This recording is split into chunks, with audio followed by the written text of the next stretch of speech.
Pang-2, pang-4, nahulog ako sa kanal. Pangatlo, kumain ako ng chocolate. Mare, anong ginagawa mo dyan, Mare? Binibilang ko nga, Mari, kung ilan na lang yung natitira kong buhay. O, ilan na lang? Ayun na nga, hindi ko nga alam kung ilan na. Bakit ka kasi nagbibilang? Ano ba nangyari? Nahulog ako sa second floor kanina eh.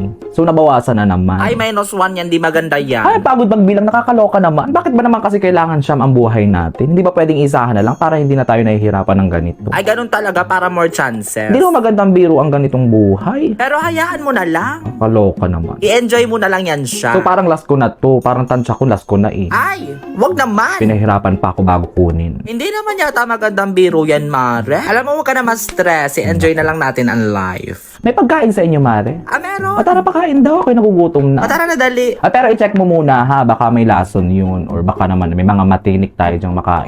naman. Last mo na ba talaga? Oo, last ko na kasi eh. Tara, kumain tayo. Nagugutom ako.